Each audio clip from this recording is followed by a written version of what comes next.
NCERT 6 class से लेकर 12th class तक की एनसीईआरटी, उसके साथ ही हिंदी साहित्य का पूरा कोर्स कवर करेंगे।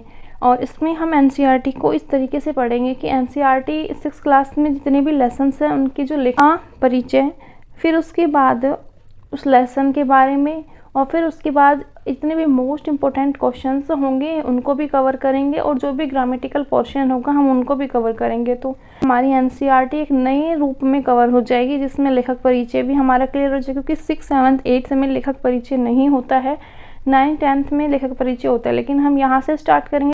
लेसन्स के साथ साथ हमारा धीरे धीरे हिंदी साहित्य वाला पोर्शन भी कवर हो जाएगा। एनसीईआरटी से क्वेश्चंस आते हैं। केवीएस में टीजीटी वाला जो एग्ज़ाम था उसमें टोटली जो क्वेश्चंस थे वो एनसीईआरटी 6, 7, 8, 9 और 10 के पूरे फर्स्ट 6, 7, 8 तक के तो पूरे फर्स्ट पेज से ही लिस्ट थे। कुछ बीच में से भी क्वेश्चंस थे, तो हम पहले एनसीईआरटी को कवर करेंगे और उसके बाद जो भी हमारा हिंदी साहित्य का होगा उसे कवर करेंगे। तो जो फर्स्ट लेसन है एनसीईआरटी क्लास 6 का है वह चिड़िया जो, और उसके लेखक का नाम है केदारनाथ अग्रवाल। पहले हम केदारनाथ अग्रवाल जी के बारे में पढ़ेंगे और उसके बाद फिर लेसन को पढ़ेंगे। केदारनाथ अग्रवाल का जन्म 1911 ईस्वी में कमासिन गांव, बांदा, उत्तर प्रदेश में हुआ था। इनका निधन था 22 जून 2000 में। इनके माता घसीटो देवी और पिता का नाम था हनुमान प्रसाद।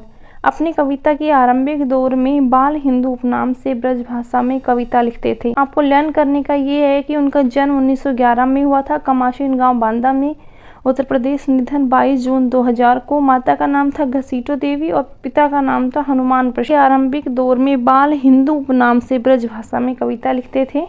केदारनाथ की प्रमुख रचनाएं पढ़ लेते हैं। युग की गंगा 1947 ईस्वी में, नींद के बादल 1947 ईस्वी में, लोक और आलोक 1957 ईस्वी, फूल नहीं रंग बोलते हैं 1965 ईस्वी, आग का आईना 1970, मार प्यार की थापे 1981। तो सबसे पहले जो युग की गंगा और नींद के बादल 1947 ईस्वी में, लोक और आलोक 1957 ईस्वी में, फूल नहीं रंग बोलते 1965, आग का आईना 1970 और मार प्यार की थापे 1981। पंख और पतवार 1989, हे मेरी तुम ये उन्होंने अपनी पत्नी के लिए लिखी थी 1981 में।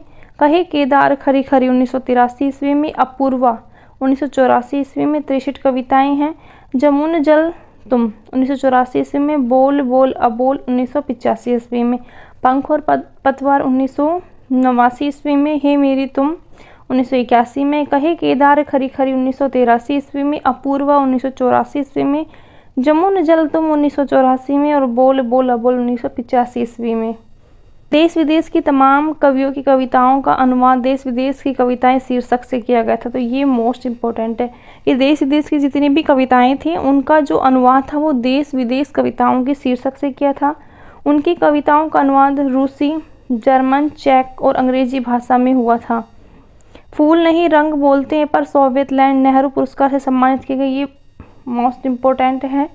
फूल नहीं रंग बोलते हैं पर सोवियत लैंड नेहरू पुरस्कार से सम्मानित किया गया था। अपूर्वा कविता संग्रह पर 1986 ईस्वी में साहित्य अकादमी पुरस्कार मिला। तो क्वेश्चन इस तरीके से बन सकता है कि केदारनाथ अग्रवाल को साहित्य पुरस्कार उनकी कौन सी कविता संग्रह पर मिला, तो अपूर्वा कविता संग्रह पर 1986 ईस्वी में।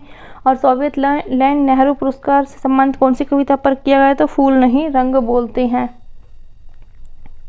हनुमान प्रसाद गुप्ता ने माधुरी नाम से काव्य संकलन भी किया। यानी उनके पिताजी जो थे वो माधुरी नाम से काव्य का संकलन करते थे, क्योंकि उनके पिताजी भी एक कवि थे। हे मेरी तुम रचना में संकलित कविता अपनी पत्नी पार्वती देवी को संबोधित करते हुए लिखा था। तो हे मेरी तुम जो कविता है वो उन्होंने अपनी पत्नी को संबोधित करते हुए कविताएं लिखी थी। युग की गंगा देश की आज़ादी से पहले मार्च 1947 में प्रकाशित हुई थी। यानी युग की जो गंगा थी वो सबसे पहली कविता थी इनकी, जो 1947 में प्रकाशित हुई थी। उनके काव्य जीवन का आरंभ छायावादी पृष्ठभूमि में हुआ। तो वो कौन से कवि थे, छायावादी कवि थे। और अंत इनकी प्रारंभिक कविता में नारी सौंदर्य और प्राणी अनुभूतियों की प्रबलता होना स्वाभाविक ही है। पढ़ते हैं वह चिड़िया जो के बारे में। वह चिड़िया जो चोंच मारकर दूध भरे जुंडी के दाने रस्से खा लेती है, वह छोटी संतोषी चिड़िया नीले पंखों वाली मैं हूँ, मुझे अन्न से बहुत प्यार है। केदारनाथ अग्रवाल जी कहना चाहते हैं कि वह जो चिड़िया है वह बहुत संतोषी है, वह दूध भरे जुंडे के दाने, यानी छोटे छोटे जो दूध भरे यानी ज्वार के जो दाने हैं उनको भी रुचि से, बड़ा चाव से, रस से खा लेती है वह छोटी संतोषी। क्योंकि वो चिड़िया जो है वो कैसी है, संतोषी है, उसे संतोष है, वो छोटी छोटी चीज़ों में संतोष रखती है। आज का जो मनुष्य है उसे संतोष नहीं है, वो बहुत अधिक पाना चाहता है और इस वजह से वो आज के जीवन में सुखी नहीं है। लेकिन वो जो छोटी चिड़िया है वो सुखी अपने जीवन में, क्योंकि वो संतोषी है। मुझे अन्न से बहुत प्यार है, कि मुझे अन्न से बहुत प्यार है। वह चिड़िया जो कंठ खोलकर बूढ़े वन बाबा की खातिर रस उंडेल कर गा लेती है, कि उसे खुद से ही प्यार नहीं है, वो दूसरे व्यक्ति से भी प्यार करती है, दूसरों के प्रति भी स्नेह रखती है। इसीलिए कहते हैं कि वह चिड़िया कंठ खोल कर, यानी अपना गला खोल कर बूढ़े वन बाबा की खातिर, जो बूढ़ा वन बाबा है उसको खातिर, उसे खुश करने की खातिर रस उंडेल कर गा लेती है, कि रस उंडेल कर गा लेती है। लेकिन आज का मनुष्य कैसा है, आज का मनुष्य ऐसा है कि उसे अपना भला चाहिए, वो दूसरों की खातिर कुछ नहीं करता है। तो इसमें यही बताया है कि हमें दूसरों की भी भलाई करनी चाहिए। वह छोटी मुँह बोली चिड़िया नीले पंखों वाली मैं हूँ, और मेरे पंख कैसे हैं, नीले हैं। मुझे विजन से बहुत प्यार है, कि मुझे एकांत से भी बहुत प्यार है।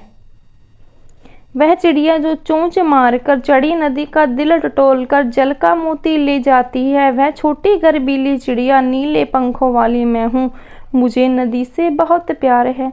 कि वह चिड़िया जो चोंच मारकर, यानी जो चिड़िया है वो नदी का जो जल है वो भी उसका दिल टटोलती है, यानी उससे पूछती है कि मैं ये पानी पीऊँ या नहीं पीऊँ, ये नदी अपना पानी, अपना जल मुझे देना चाहती है, नहीं देना चाहती। तो वो उससे पहले पूछती है कि चढ़ी नदी का दिल टटोल कर, यानी उफनती हुई नदी का भी दिल टटोलती है कि मुझे इसमें से पानी पीने की इजाज़त है या नहीं है। जल का मोती ले जाती है, और वो जल का मोती ले लेती है। वह छोटी गर्बीली चिड़िया, कि मैं छोटी गर्बीली चिड़िया मैं हूँ नीले पंखों वाली, कि मैं कैसी हूँ, नीले पंखों वाली, मुझे नदी से बहुत प्यार है। का नाम है केदारनाथ अग्रवाल। अब हम इसके क्वेश्चंस करते। देखिए, केदारनाथ अग्रवाल का जन्म कब हुआ? तो राइट आंसर 1911 ईस्वी में। 1911 ईस्वी में केदारनाथ अग्रवाल जी का जन्म हुआ था। और कहाँ पर? कमासिन गांव पी। केदारनाथ अग्रवाल किस काव्य धारा के प्रतिष्ठित कवि थे? तो छायावाद। अगला क्वेश्चन है, केदारनाथ अग्रवाल को साहित्य अकादमी पुरस्कार कब मिला? तो 1986 में। और कौन से कविता के लिए? अपूर्वा के लिए। अगला क्वेश्चन है, किस काव्य रचना में केदारनाथ अग्रवाल ने अपनी पत्नी के लिए प्रेममयी कविताएं लिखी? तो हे मेरी तुम। केदारनाथ अग्रवाल की राजनीति से संबंधित कविताएं किस काव्य में संकलित हैं? तो कहे केदार, ये खरी खरी है, कहे केदार खरी खरी, ये इनकी राजनीति से संबंधित कविता है। अपूर्वा के लिए उन्हें साहित्य अकादमी पुरस्कार मिला था। और युग की गंगा उनकी सबसे पहली कविता जो आज़ादी से पहले 1947 में प्रकाशित हुई थी।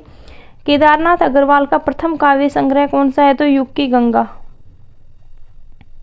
का जन्म कहाँ हुआ? तो कमासिन उत्तर प्रदेश में।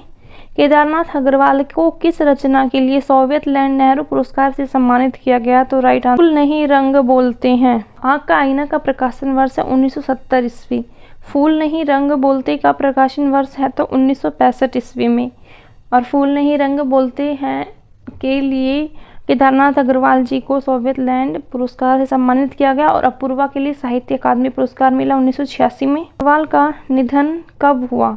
तो राइट आंसर 2000। 22 जून 2000 को केदारनाथ अग्रवाल जी का निधन हो गया। वह चिड़िया जो पाठ के लेखक का नाम क्या है? तो केदारनाथ अग्रवाल।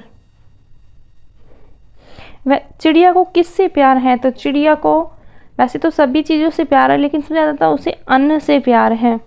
चिड़िया किसका दिल टटोलती है? तो चिड़िया उफनती नदी का दिल टटोलती है। हमारे एनसीईआरटी क्लास 6 का फर्स्ट लेसन। कमेंट करके ज़रूर बताना कि आप क्या इस सीरीज़ को कंटिन्यू ऐसे किया जाए या कुछ लेसन को किया जाए।